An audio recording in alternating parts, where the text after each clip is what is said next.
Bonjour et bienvenue sur netprof.fr. Dans ce cours, nous allons proposer une petite introduction aux transformateurs électriques. Alors, il faut savoir que ce cours est destiné à un public ayant suivi au préalable un cours d'électricité générale. Je ne reviendrai pas sur certaines notions que je jugerais ici trop basiques. Alors, quel est le rôle d'un transformateur? C'est de transformer un signal d'entrée alternatif qui a une certaine tension U1 et une certaine intensité du courant I1 pour le transformer en un signal toujours alternatif, de même fréquence, de même forme, mais dont la tension et l'intensité du courant auront changé. On peut se demander pourquoi on utilise dans la vie de tous les jours des transformateurs. Eh bien, il faut savoir que nos prises de courant sortent un signal à plus ou moins de 120 volts pour 60 Hz, et si on branchait directement notre GSM par exemple sur le courant, eh bien les composantes internes seraient immédiatement brûlées. Pour ce faire, on utilise un chargeur GSM qui va transformer la tension de 120 en une tension plus faible, 6 par exemple, et on va permettre ainsi de charger notre GSM sans brûler les composants. Souvent sur les chargeurs, on voit écrit 6 volts ou 8 volts ou 12 par exemple. On voit ainsi la transformation qui s'effectue. Alors, voilà comment schématiquement on pourrait représenter un transformateur. Donc, il s'agit d'un circuit magnétique qui est en acier.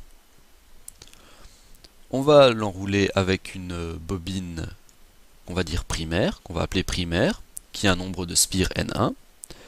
Et à droite, on va l'enrouler d'une bobine dite secondaire, dont le nombre de spires sera N2.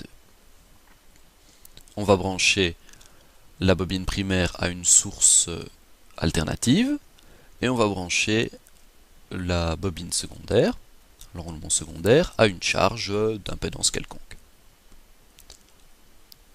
Alors là, la source alternative va créer une tension U1 et un courant I1.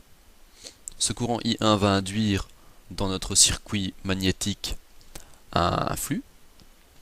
Et lorsque le flux va arriver dans notre enroulement secondaire, il va produire un courant et une tension, dont les valeurs seront différentes des primaires. Donc, il faut savoir que la transformation qui s'effectue n'est pas parfaite, on n'a pas un rendement de 100%. Il existe en effet toute une série de pertes. Dans un premier temps, on a les pertes mécaniques, qu'on va appeler pertes par effet Joule.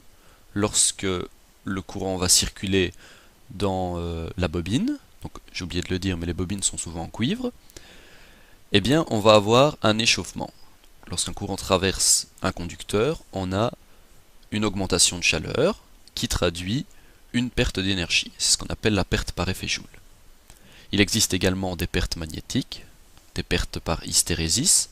L'hystérésis, c'est un phénomène qui produit une déformation de certaines grandeurs, telles que le courant ou la tension. Pour réduire ces pertes par hystérésis, on utilise des matériaux ferromagnétiques pour le circuit magnétique. Et il existe également des pertes par courant de Foucault. Donc, ce sont des pertes qui ont lieu dans le circuit également. Et pour réduire ces pertes, on va feuilleter le circuit. Donc si on regardait le circuit par la droite, eh bien on verrait ceci, qui est toute une série de plaques qui sont collées les unes à côté des autres. On dit que le circuit est feuilleté. Alors je vais revenir quelques secondes sur le schéma général du transformateur monophasé.